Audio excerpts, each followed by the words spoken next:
I'm Mike Hebert, owner of Cantex Roofing and Construction. Every day is game day, and we'll get it right when it comes to your roofing, construction, windows, and mirrors. Call Cantex Roofing and Construction today. Together, we are one serving you. The podcast put together with Red Raider fans in mind. This is the Tech Talk Podcast from Double T 97.3, presented by Cantex Roofing and Construction. Hey there, how you going? Happy Wednesday. Today is Wednesday. I have that part right today. With Dr. Mike Gustafson, I'm Aaron Dickens. We're joining you today until 6 o'clock. At that point, we'll begin our coverage of Texas Tech men's basketball as they take on Omaha. Tip-off at 7 at the USA. We will have the high school fan zone starting at 6 on 100.7 The Score, featuring coaches from Friendship, Cooper, and Liberty. And then at 7, we will have Cowboys Crosstalk on 100.7 The Score. We'd love to hear what you have to say today.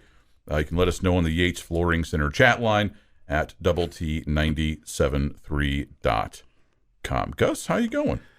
I'm doing pretty good. Well, kind of a bustling, busy day. It really fits with the Chuck Hines line where Wednesday's the day that all the work gets done. Mm-hmm. It's that's kind of the way it's been. It's just been a flurry. Had stuff going on like every minute of the day so far, I think. Feel like you? Yeah, good? I'm good. You were a little frazzled yesterday. You had stuff going on last night. Yeah, yesterday was really that day for me. Yeah. Because I was doing stuff from basically 6:30 until I got home from the winter band concert at even then I did stuff afterwards. But I'm not digging ditches, so I'm not complaining. No. Yeah. Band concert was good. Ran into a Christmas theme, holiday theme, I guess. Okay. Yeah, more on that later, but ran into a listener. So nice. They shout out to them. I appreciate them listening. Nice. They were there for their student as well. It was good. Bones kid did great. Really just rocked the baritone and really kind of shined. Good. It was. I'm sure that this is way harder. Takes after his mother than it looks. But I thought it was really interesting because this is like a winter concert, right? For middle schoolers, right? This isn't college level or even high school. So I was expecting a bunch of like Jingle Bells, and Rudolph the Red-Nosed Reindeer, and stuff like that. And there was some of that with the beginner band level. And then Bonus Kids, I think it's maybe Symphonic Band is what it's called. They did some stuff that I had heard of. And then the Honors Band did a presentation about the Christmas truce of 1914 during World War I. And so they're putting up photos of dead soldiers and, people in trenches, and they're, rat-a-tat the drums to simulate like machine gun fire and stuff. It's like, can we not just have like Frosty the Snowman? I would have thought you, of all people, would have appreciated the real life aspect of that. Sure, yeah, but not at a band concert. I was taken aback. I was not expecting that. I figured you would have. I thought that what you were going to do was stand up and go, no. The drums weren't playing until the next morning. Call them on some deal. It wasn't that snowy that day. Right, yeah. It was actually a very unusually warm winter in France that year.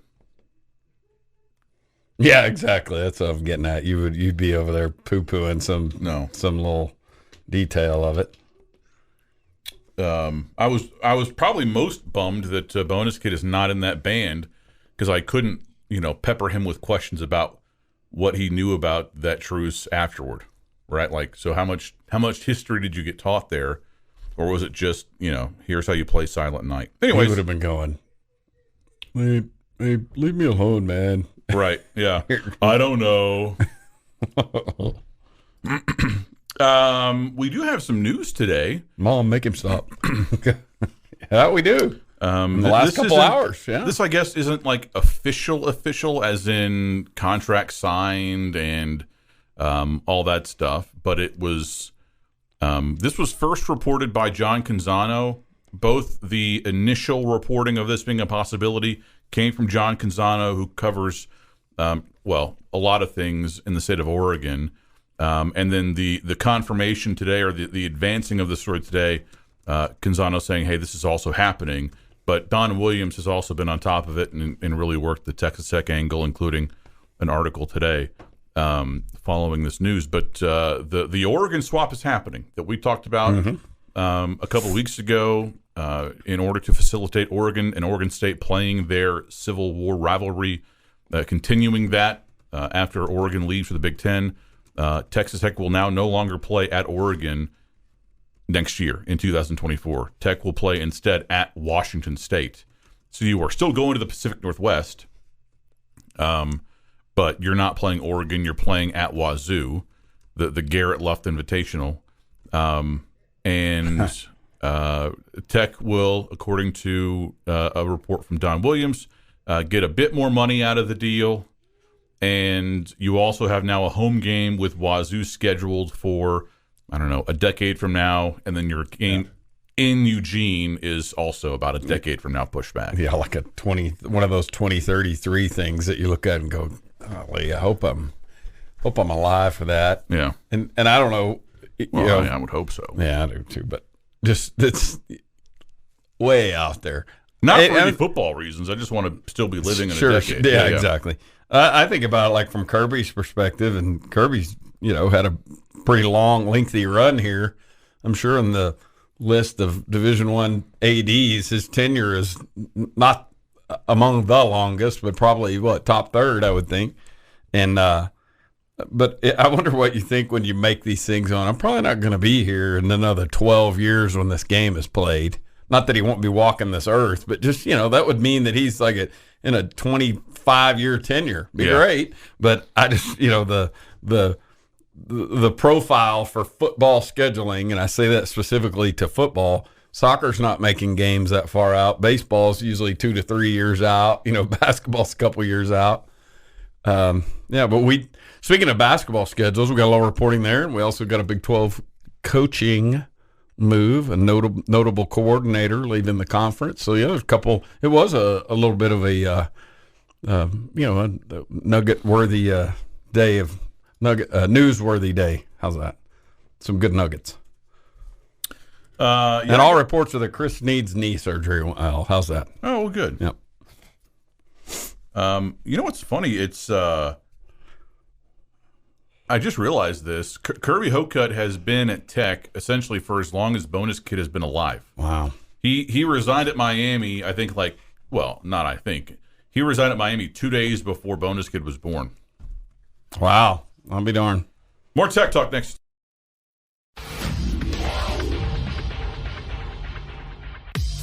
It's every Red Raiders' favorite podcast. This is the Tech Talk Podcast from Double T 97.3, presented by Cantex Roofing and Construction. Hey there, how you going? It's Tech Talk on Double T 97.3 and Double T 97.3.com with Gus. I'm Aaron. We're joining you today until 6 o'clock. We'll have coverage of Red Raider basketball coming up at that time. They're hosting Omaha. Tip-off at 7 o'clock. What do you make of what's your opinion on the scheduling news from today? On the football? Sure. Yeah, on that Oregon game. I liked I'm good with it. Like, we got our home game. We got our sellout. We got this would feel way, way different if it's after we made the trip to Otts and, hey, we need to push this back. Because Oregon is losing a home game out of this deal. Right. And what they're willing to do, and this is all being done for what I would think is a noble reason, which is to obviously Oregon and Oregon State are dealing with the separation of their league. What has been a conference game for decades is now a non-conference game, and they didn't have a spot for it. At least Oregon didn't. I don't know about Oregon State's side of it, but so we're moving out so that they can keep an in-state rivalry in place. So in those terms, for that cause, I applaud. A&M, Texas, you see that? Now Texas will talk about how many other not Texas teams there are that they can play, and they've got to spread it all around because they're so grand and wonderful. I support it from Oregon's side, and the opportunity to return that trip somewhere in the far distant future. But us getting a home and home with Washington State out of it. Now, we don't know what Washington State's going to be. Kind of know in 2024, much less way on down the road. Tech gets an extra $100,000 out of it, which I don't know that I assume that's they're satisfied with that. One immediate, I guess, loss is if you're just chalking up all the pros and cons, or maybe a con to this, is us playing at Oregon was probably going to be, a Fox or an FS1 caliber game. Us playing at Pullman, at Washington State, we don't know. It could be. Literally don't know, because they don't have They don't have a broadcasting agreement with anyone. To this point, I'm sure that they will before next season. Yeah, and the interesting thing about that is you really don't even, it's not like we can just go, oh, well, they'll be on ESPN Plus. Like, we don't know. I mean, we really don't know about any aspect of it. It's not like we don't know if it's going to be as prominent as we think it might be. It may be a compelling game. Tech at Wyoming was a Fox? CBS. That's right. Yeah. CBS evening. It might be something like that in a late night slot or something like that. We just don't know. But the floor to this thing could be really low. I mean, I don't know if it would go untelevised, but I would imagine Washington State will be doing everything in their power to prevent something like that from happening, because this is where them clinging to Power 5 status, whatever, to clinging to their status and their historical status is going to be really important. But who knows where we'll be on broadcast? But that's the only hiccup I can find. Yeah, I think it's a huge win. I could understand being upset if you'd already made plans to go to that game in Eugene, but since I had no plans on going there, I'm purely looking at this from a perspective of maximizing your season, and you were going to be a significant underdog in that game, right? Next year. Now, granted, Oregon has to replace their starting quarterback, but I suspect they'll be okay. I mean, Dylan Gabriel, I think, is leaning toward Oregon, or at least they're viewed as the leader for him joining the team. Wazoo is a more winnable game. Not easy. You can't just roll out there and win. You'll have to play way better than you did in Laramie, for instance, to win that game. But that upgrades your kind of over-under for next year, right? Because I think going into next year, that Oregon game would have been baked in as a loss, right? Whereas this, at worst, is a toss-up. So, yeah, I think it's a great move. I think it gives you some high ground in terms of, like you just talked about, the in-state rivalries and trying to kind of make those work. You get a little bit more money out of it, which, again, I don't see any of that, so I don't really care a whole lot, but at least you're not losing money. And then you're also made whole, right? You're not just pushing back the Oregon game. You're also getting a home game out of it with Wazoo. So, to me, this is a win. And who knows if those games in the 30s will even be played, right? So, I have no issue with it. I can understand it if folks had made plans to go and they were going to go, I don't know, golfing or something around Eugene, but that is not my concern. And you can still do that if you want to. Yeah, if you don't know what travel situation you had booked, but it's flying to, where are you flying to there? I think folks flying in and out of Spokane. I think for Pullman? To Pullman. I think that's kind of at least in terms of like a Southwest Airlines destination. Spokane is 60 miles away. There you go. And I think Spokane's a Southwest destination. I think it's not that Southwest is the only one you can fly on, but I don't think it's impossible. Robert has this in the chat line. Isn't that the Mike Leach Bowl next year in Pullman, Washington? You know, it's interesting that in the span of 4 years, you'll have played the 2 other spots where he was a D1 head coach. Because you played Mississippi State and Liberty Bowl, and then you solid. I'm sure Garrett Luft is very excited. I'm sure the entire Luft clan will be making that trip. And what's the story? Is there some Luft? His father, I think, attended. They got a doctorate or something? Yeah, I think his father attended Wazoo, or at the very least was or is a rabid fan. Okay. And so I think that's right. Luft has always, it's kind of like with me with Alabama. Yeah. A T-shirt in it and through a family connection. He pulls for Wazoo the way that you pull for Bama. Yeah, there you go. I wonder surely he'll be rooting for Tech. Yeah, I didn't have any trouble rooting for Tech when we played Bama in the Cotton Bowl. Yeah, that was cheated. no doubt. I know, and that crappy field goal. I was sitting down on that end when that dog turd field goal came helicoptering through the thing right in front of me. Like, you got to be kidding me. Hey, had a couple things gone differently, the end of the game could have been different. You got that right. Just looking at this, like a Lubbock to Spokane.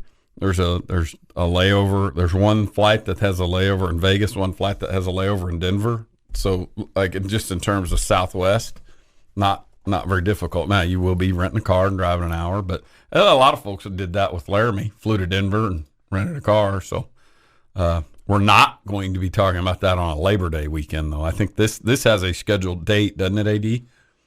That Oregon game? If you're just swapping that Oregon game, then yeah, I would think so. Because that was weekend 3, right? Wasn't it September 14th or whatever? Is that right? Tech scheduled at Oregon on September 7th next year. Okay. So it'll be Abilene Christian here, I believe. At at Oregon and then North Texas. Or at Washington State now. Yeah. Yes. Right. Yeah, and then North Texas here. And the only reason I say that about the Abilene Christian was I think in some of the reporting about the new facility, that thing will be torn down and rebuilt in time for the Abilene Christian game on August 31st. I think that's been reported that way because I truly didn't know the sequencing. You just sort of know at some point who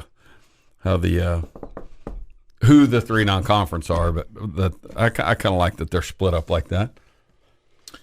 This on the Yates Flooring Center chat line from T-Money 806. He still caught the ball with a knee on the ground. Never should have been a field goal attempted by Bama. That's a touchdown.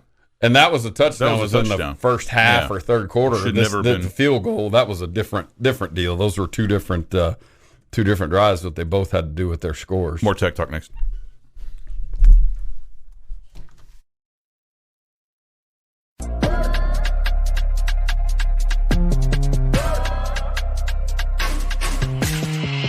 Podcast put together with Red Raider fans in mind. This is the Tech Talk Podcast from Double T 97.3, presented by Cantex Roofing and Construction. Hey there, how you going? It's Tech Talk on Double T 97.3 and Double T 97.3.com with Gus and Clint. I'm Aaron. We're joining you today until 6. We'd love to hear what you have to say on the Yates Flooring Center chat line at Double T 97.3.com. So you mentioned this earlier in the program. Some coaching news in the Big 12. Kansas State offensive coordinator Collin Klein is leaving Manhattan to go be the OC at Texas A&M. I would think that's a pretty good hire. I don't know. Maybe I guess I'm glad to see him leave the conference. But that dude, think about the career. I mean, that guy's.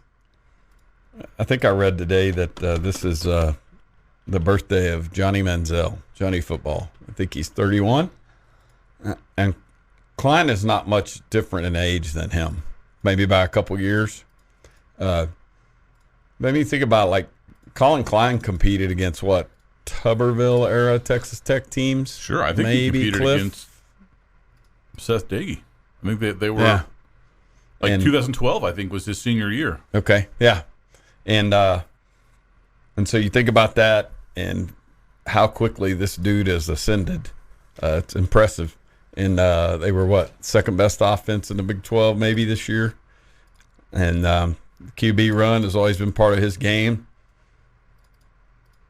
It's interesting.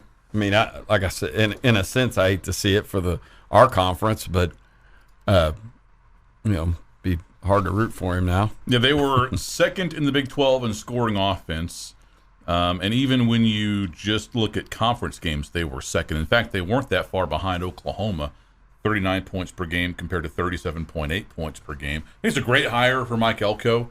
I think that if Elko can get the defense to live up to their talent, now granted, a lot of players in the portal coming out of A&M right now, but if they can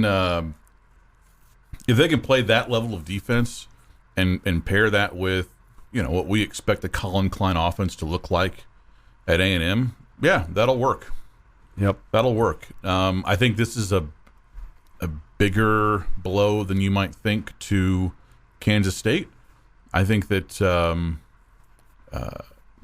Chris Kleiman's first offensive coordinator was not great, not very good at all, and I think that Klein, having played at K-State, was just kind of gift wrapped for him, and a kind of a no-brainer hire decision, and it's worked out great.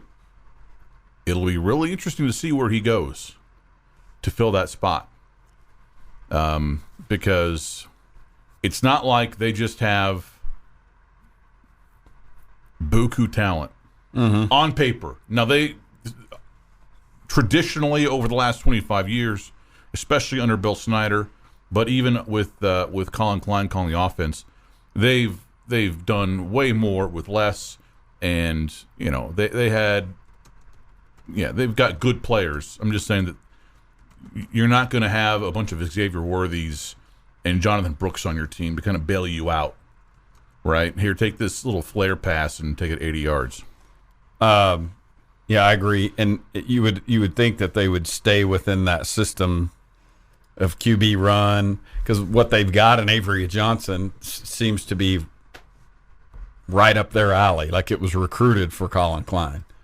And so if the next coordinator comes in and says, hey, we're going 5 wide and chucking it and, like making a crazy departure from where they are right now,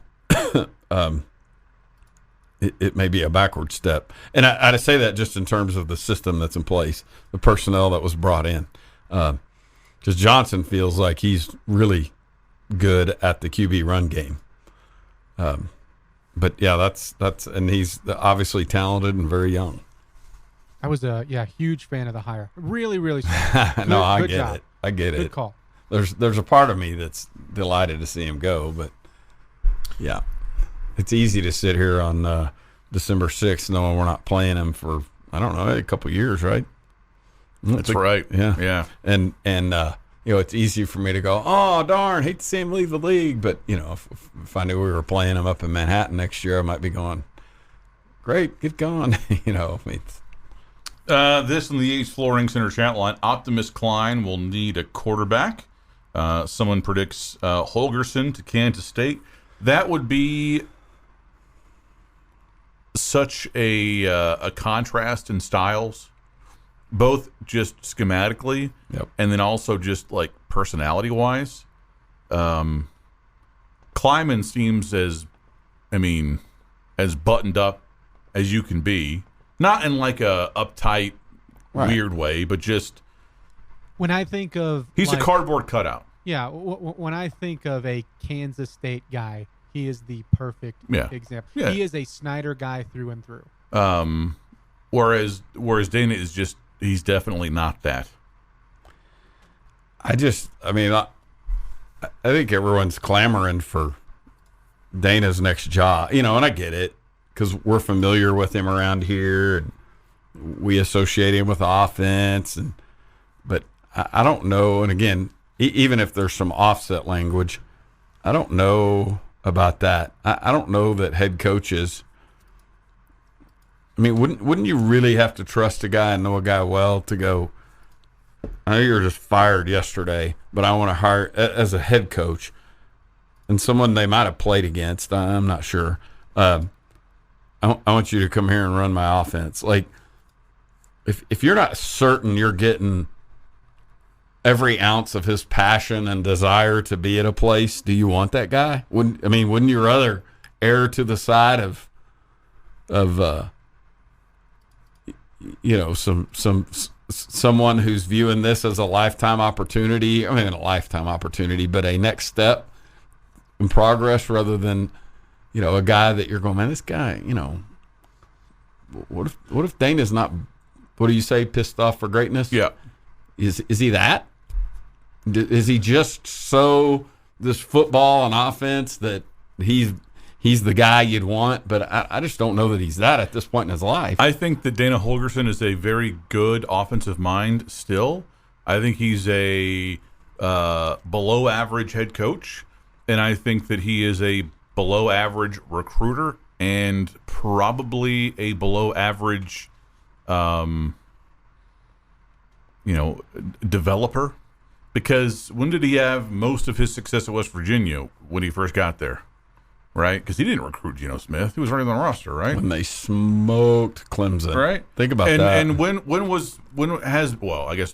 can use past tense because he got fired. When did he find most of his success at Houston? Year 3 with a bunch of players that he didn't recruit. Clayton Tune. And now, post that, they've been pretty mid. And even with Donovan Smith this year, they weren't great.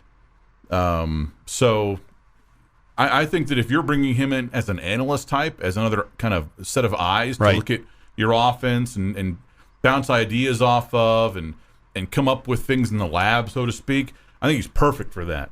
If you're asking him to come run your offense, he's probably okay. But I would not want him in charge of offensive recruiting or offensive offers or anything like that. Just me talking, though. Yeah. No, I'm with you. More tech talk next.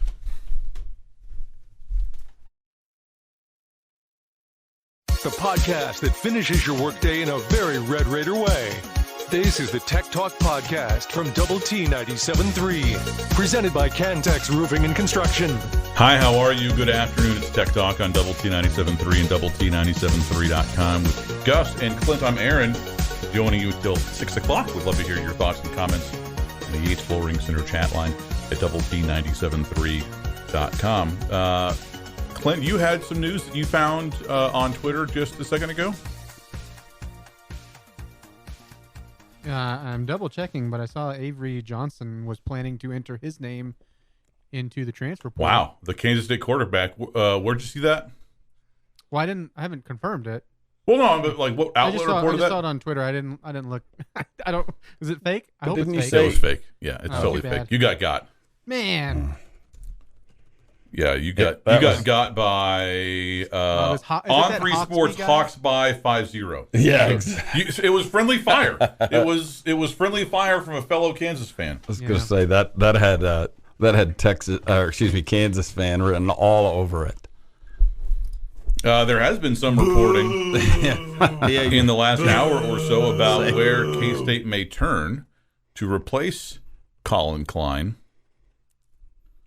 And according to Brandon Marcello, who covers college football for 24/7 Sports, there is growing buzz that Kansas State will promote offensive line coach Connor Riley to be the offensive coordinator.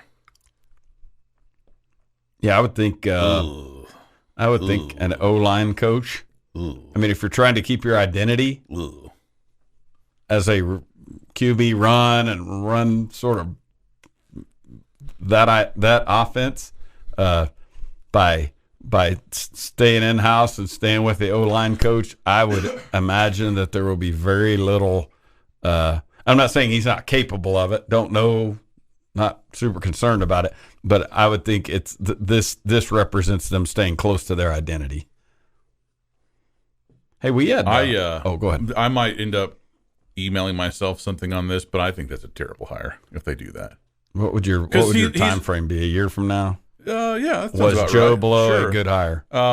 He's been with Kleiman, or at least in the North Dakota State kind of family, for a decade now. He started out as the tight ends coach at North Dakota State, then O-line, and then kind of got a title promotion as the run game coordinator at North Dakota State, and then he's been at K-State for the last 4 years with Kleiman as the O-line coach. And this reminds me just of what he did when he first got the job with his OC hire, right? and that was miserable. And I would be very uninspired if I was a K-State fan. Maybe they're hoping for like a Mike Holmgren, Andy Reid situation, right?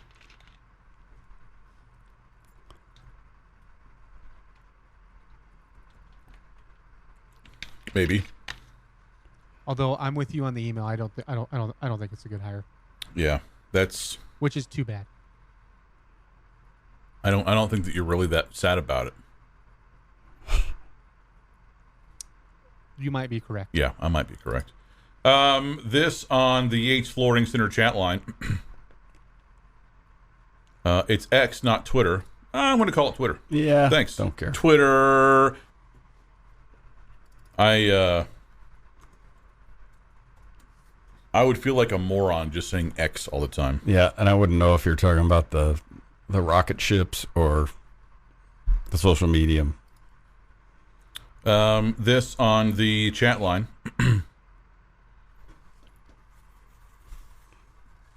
Don't forget, Dana Holgerson is an absolute bleep hat, not a good kind of hat, like a bad hat. Wow. Somebody says, I would rather have Dana than coach nepotism. Tell you what, I'll take that bet if you want. You can buy me a steak if Dana Holgerson is a dumbass off. comment. Yeah, it is. Wow, Wes Kitley is a Hall of Fame coach, legitimately, and has won a national championship and has done great things for this university and will continue to do so, I'm sure. He's not like,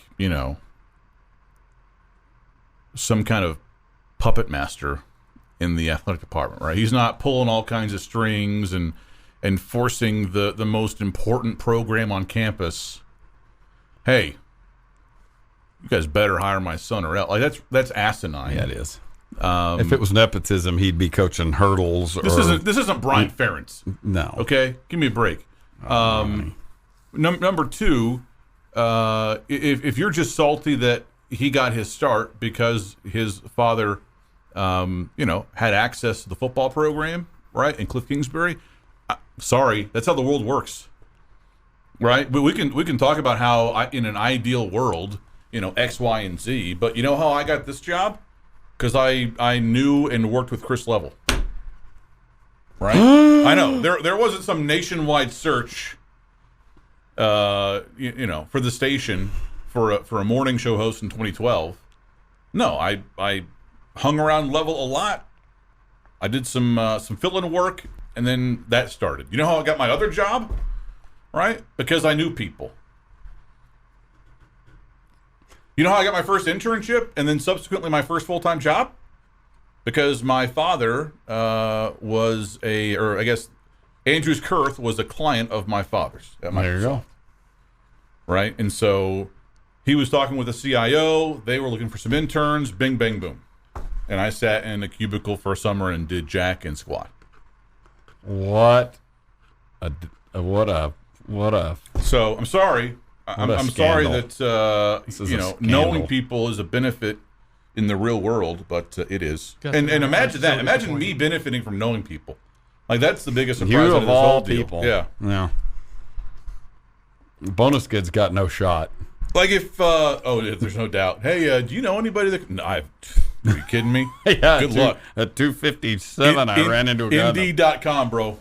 I ran into a guy in the parking lot and didn't make eye contact. No. You know anybody who's in the beefaroni world? I just look through people. I don't avoid eye contact. I just look past them.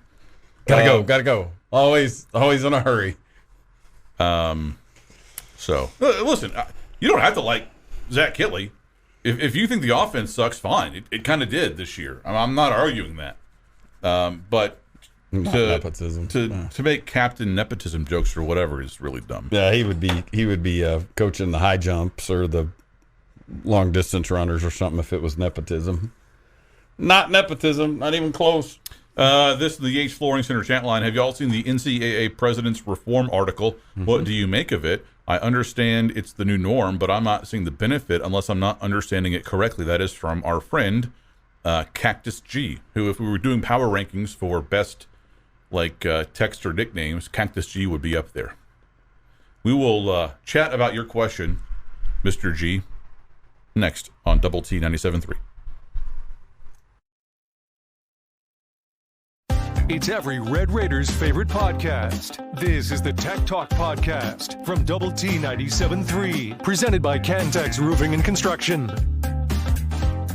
Hi there, how you going? It's Tech Talk on Double T 97.3 and Double T 97.3.com with Gus and Clint. I'm Aaron. We're joining you today until 6 o'clock. We'd love to hear your thoughts and your comments on the Yates Flooring Center chat line, Double T 97.3.com.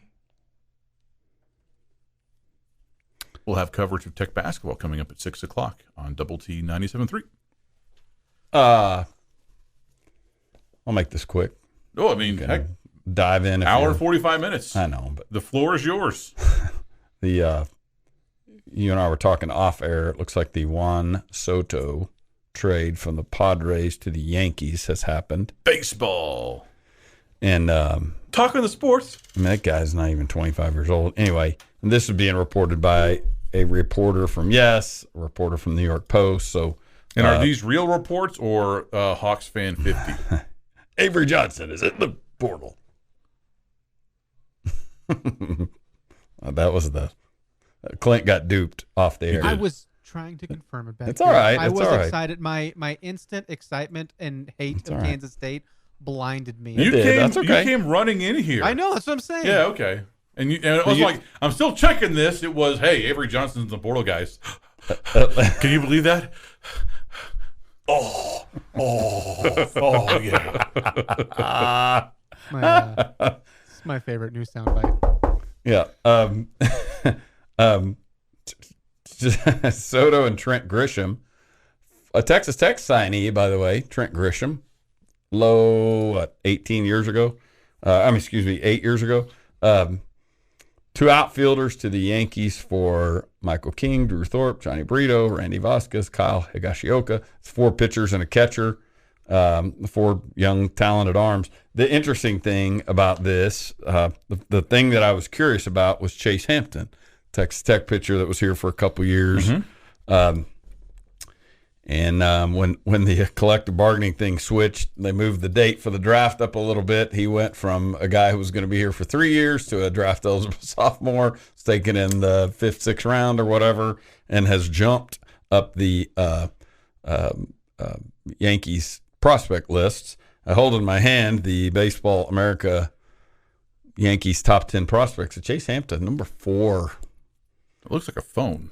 Oh, it is. It's a view of the Chase Hampton, number 4 prospect in their system. And I was curious to see if any of these names, I was curious to see if his name was going to be part of this trade.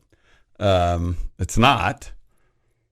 But I would tell you that Michael King, Drew Thorpe, Johnny Brito, and Randy Vasquez moving from the Yankees to the Padres might be an indication that the Yankees like what they have in Chase Hampton. You know what I mean? Like, hey, it's okay. We can get rid of Clint because we've got Aaron, for example. I also thought and I had seen that Yankees top 10 prospect list yesterday. In fact, and Chase Hampton at number 4 is ascending. He's going to be in the big league soon if he'll stay healthy. So a little bit of baseball stuff and a little bit of MLB, but it's got a little tiny tinge of Texas Tech stuff in there. Do you want to take the next 5 minutes to share your excitement on Sonny Gray? I know that you've been holding that one in for a little while. I did that last week and got my ass chewed. So texter HJKR. Oh, no, you just mentioned his name. Texted in some vitriol there. They're probably not listening. KR37. They're just waiting for Gus to bring it up again. More baseball talk. Flip that. Baseball. I spent 3 minutes on it. This on the Yates Flooring Center chat line. Crash your car into an overpass. From Mark. at this point, what is the purpose of the NCAA's existence? I mean, like the NCAA is an easy thing to dunk on because they're like an HOA, right? Like when you're moving into a place, when you're buying a home, I presume, an HOA can be a positive thing because hey, the sidewalks are nice, all the grass is mowed, the neighborhood looks great. Property values, I'm sure won't crater because, some idiot moves next door. This is great. And then when you get a crappy little note in your mailbox about, hey, that bench that you have on your front porch doesn't comply with our standards, then you kind of roll your eyes and get really huffy and mad, right? This is the same thing. Like the NCAA serves a purpose because all of these other schools that make up the membership don't want to mess with all the nitty gritty. They want someone else to do it. And so, all of these things they vote on, right? Like the transfer portal and the waivers and all that stuff, they vote on it. And then, inevitably when you have a guy on your football team, basketball team, baseball team, whatever, that has a waiver denied, or it's taking a long time for them to get one cleared. Oh, this is a travesty. This is an affront to all of our collective American values. This is fascism in sports. They hate these young people, and they should be ashamed of themselves. That's essentially what Mac Brown did earlier in the year when their receiver, I think Tez Walker, wasn't initially cleared. You agree to these things, man. So I don't think the NCAA is perfect, and I think that the membership that makes up the NCAA has really screwed the pooch in a lot of ways over the last 2 decades, especially when it comes to matters like NIL and transfers and those things. But let's be very clear here. This is not the NCAA's fault. It is the membership of the NCAA. They are the ones that allowed this. Right? And, in many ways, it is the fault of the Lemoynes of the world. Sorry, Dolphins. You came to mind first. The small schools that are in D1 want to latch themselves to the power conference teams for, NCAA tournament reasons, for financial reasons, all those things, and the prestige of being D1. But when it comes time to paying players more, or providing more benefits for athletes on campuses, or anything like that, they dig their heels in and say, "Oh no, the amateur model, and this is the love of the game, and blah blah blah, student athletes, this and that." So, at least this is a step in the right direction, where there's some level of buy-in to be at the biggest of big boy tables or big girl tables. Like you got to put up or shut up. And if you're not going to put up, then you can go, join Lemoyne, which is, big thing. They're adding concessions to their outdoor events, which is huge. So I'm sure their lacrosse team will be popping. Yeah, if we want to beef about it, it's the concept we talked about earlier, that Lemoyne gets the same number of votes as Ohio State or whatever, and that there's some imbalance there. But in some respects, the NCAA is a little bit like the federal government. It's everyone's representative up there trying to come to some Lemoyne agreement. is Idaho with like 4 people, right? Yeah. And the power conferences are Texas and California and Florida, and they get the same number of senators as freaking Idaho and Wyoming. Give me a break. This has been the Tech Talk Podcast, presented by Cantex Roofing and Construction.